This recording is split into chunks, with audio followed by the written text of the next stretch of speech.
Hello Capricorn Rising, I'm Birdie Galaxy. Welcome to the Lunatic Fringe. This is your January 2024 horoscope. I write my horoscopes from the rising sign perspective. If you are a Capricorn sun, you may benefit from this reading, but you will get a much more accurate read if you watch or listen to your rising sign. So Capricorn Rising, if you'd like to know what happens for you in January, stay tuned.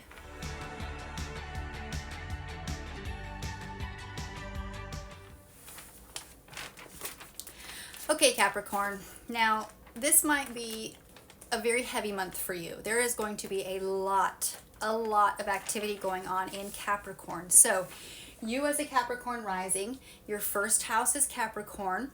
That is the house of self. It's the house of identity and appearance and how you physically, literally show up in the world.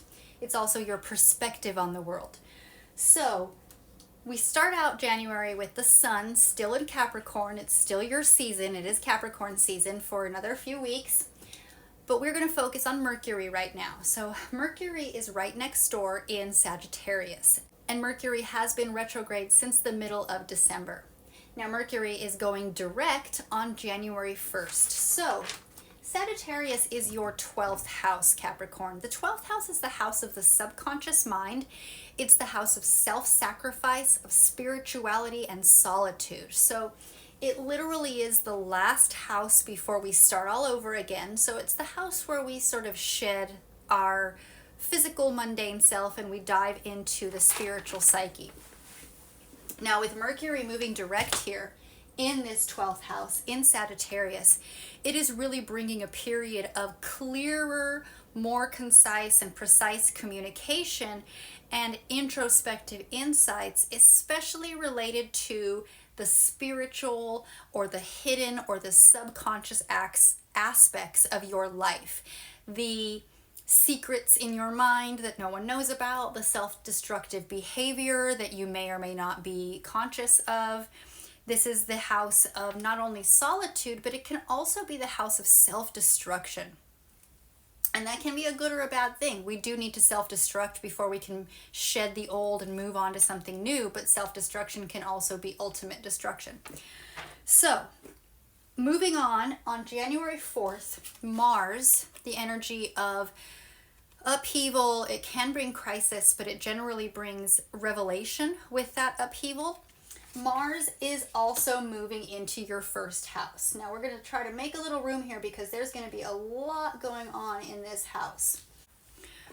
Mars really brings this sort of disruptive upheaval, but it does do it for the purpose of revelation, of revealing something that is necessary for us. So this Mars entering your first house can really bring a time of increased determination, of discipline, and of assertiveness in expressing who you are, in expressing your personal goals and your personal ambitions with regard to both your physical appearance as well as just who you are out in the world. Not necessarily your personality or your career, but just who you are. Now on January 11th, we have a new moon. The moon is the high priestess. The moon is the energy of intuition, of mystery, of just knowledge, that gut instinct knowledge. The moon also moves into Capricorn, into your first house. Now this new moon is when the sun and the moon are together. They are harmonizing. They're creating a collaborative energy. So here again, we're going to be talking a lot about your first house or your house of identity, of how you see yourself and how you want others to see you. This is a new opportunity. The new moon is a chance for you to start fresh, to start new with your personal identity. So this new moon really brings out your natural, disciplined, and focused approach. You being a Capricorn rising, you are a grounded earth sign, and you have this natural ability for organization, for structure, for discipline. So this is really bringing out that discipline and that ambitious side of you. You are really striving for some very grounded, practical achievements when it comes to your self-expression and to your identity. Now on the 13th of the month, Mercury will be all moving Now on the 13th of the month, Mercury is also moving into this first house, into this house of identity and self-worth. So Mercury brings an added element to your already crowded area of who you are and how you want to show up in the world. This is again emphasizing this thoughtful and disciplined communication style with a focus on a more practical and a more strategic way of thinking about your personal expression and how you shine and how you show up in the world. Now on the 20th of the month, the sun will be moving out of this house and making a little bit of room, and the sun moves on right next door into Aquarius. Aquarius is your second house.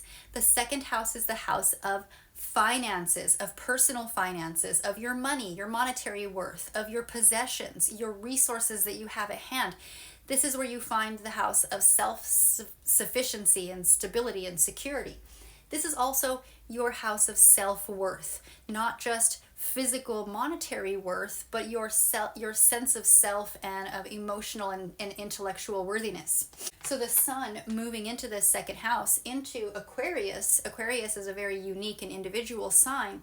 What this is doing is focusing the sun, the spotlight, on your unconventional values, your unconventional means of finances, and your very independent streak and a desire for this unique self-expression in the way that you make money, in the way that you support yourself, in your self-sufficiency activities. Now on January 25th, the moon will have moved on all the way over here to Leo. Leo is your 8th house. The 8th house is the house of personal transformation by diving deep into your own psyche. This is also the house of shared resources with a partner and of intimacy. This is a house of deep personal exploration of your own psyche.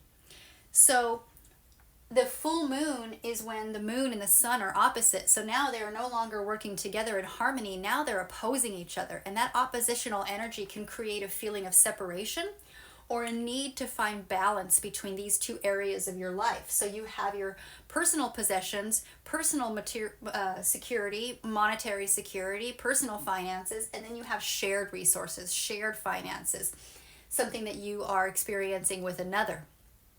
So there may be some tug, some push and pull between your personal finances and your shared resources, or your personal self-worth and your ability to be intimate with someone.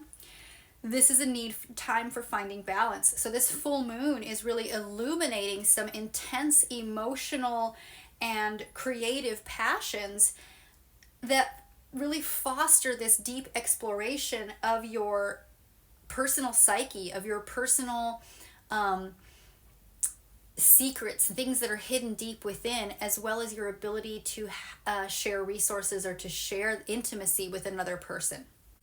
Okay, I jumped ahead a little bit, but on the 23rd, Venus also moves into Capricorn, into your first house. Now, Venus is our values. Venus is how we express the things that we hold dear to us, as well as our own self-worth.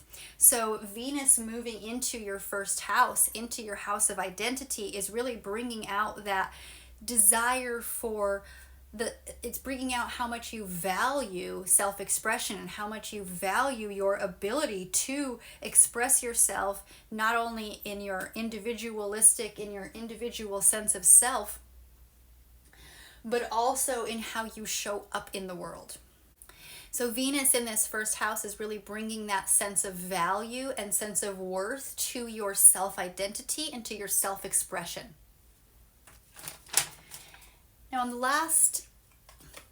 Now lastly, we have Uranus. Uranus is going direct in Taurus. Uranus has been in Taurus, which is your 5th house.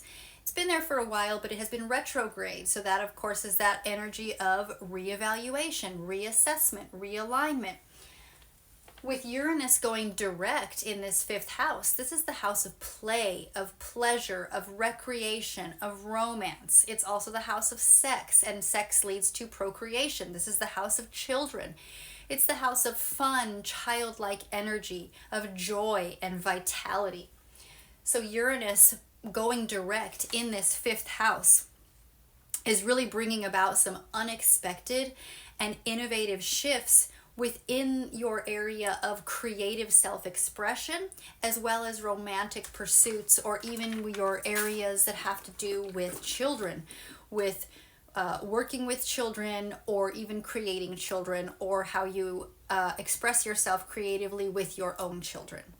So, Capricorn rising, that's what I have for you this month. I hope it was helpful. If you liked what you heard and you want to hear more, please subscribe, and I will see you next month with what's in store for you in February. Thank you. Bye.